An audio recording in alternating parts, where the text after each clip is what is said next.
Well, hello there, and welcome to another FAQ Monday. I am your host, Fluff. I am so happy that you could join me on this lovely, lovely Monday.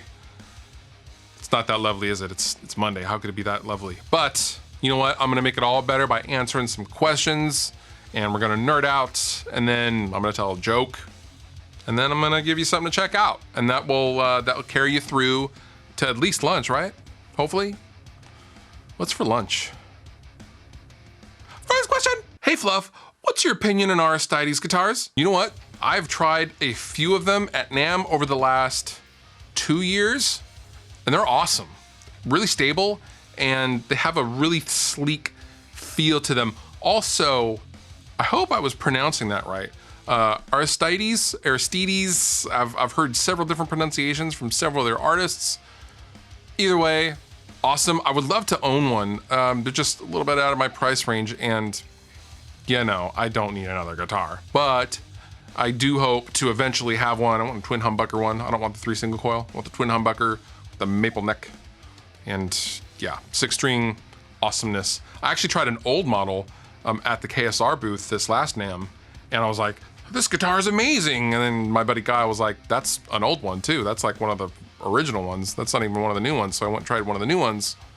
It was even better. I don't even know how that's possible, but yeah, awesome guitars. If you ever get a chance to check one out, definitely stop by a booth at a trade show, NAMM, Music Mass, something like that. Definitely check them out because they will be well worth your while.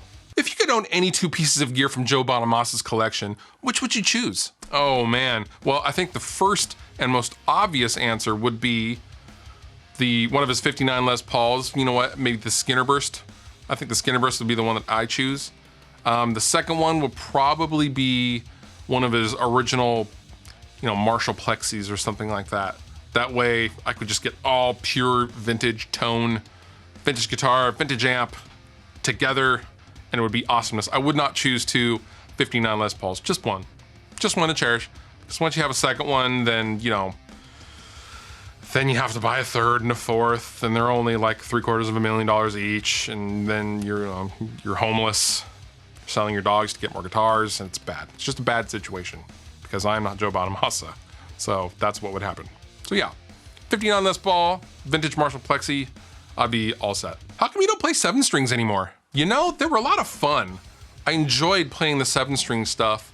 However, it just felt like driving someone else's car. I've got this question before, but I do continually get it. And a lot of people seem to be pretty bummed that I don't play 7 strings anymore. I went to the baritone instead for low tunings. The width of the neck just never felt at home for me. It's just a personal thing. 7 strings are great, 8 strings are great. They're just not my personal preference for my style of playing because I'm a very meat and potatoes guy. I am not a shredder. I am not that great of a player. I'm more of a songwriter. So really, I can express anything I want to do on a 6-string or a baritone 6-string for my own musical preferences. But there's nothing wrong with 7 strings. You know what? I might get one down the road. I might even get an 8-string just to mess around with because they are a lot of fun. So you never know. But for now, 6 strings is enough for me. Thoughts on the Peavey XXX? Actually, I love the Peavey XXX, and I love its variant, the JSX, which I actually dearly miss. I really liked that amp. A lot of those early 2000s Peavey amps were really, really cool and had their own unique thing about them. And it's too bad a lot of them didn't get really a fair shake. I mean, everyone is pretty quick to copy or pretty quick to say that they were copies of other things. Although the Peavey stuff always has a unique spin on whatever they are basing something off of. However, the flagship, the 6505 and the 5150 stuff will always be the king of the Peavey amp hill. But if you find a Peavey XXX or a JSX for cheap, definitely pick them up because those amps are awesome. They have great tones, and I might even pick one up if I ever found one super cheap myself. And now, the dad joke of the week.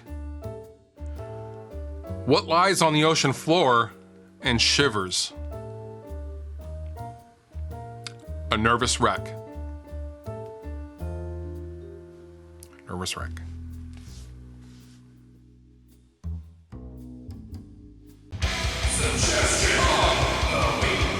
My suggestion to you this week is to check out the brand new Crowbar song, Rising While Falling.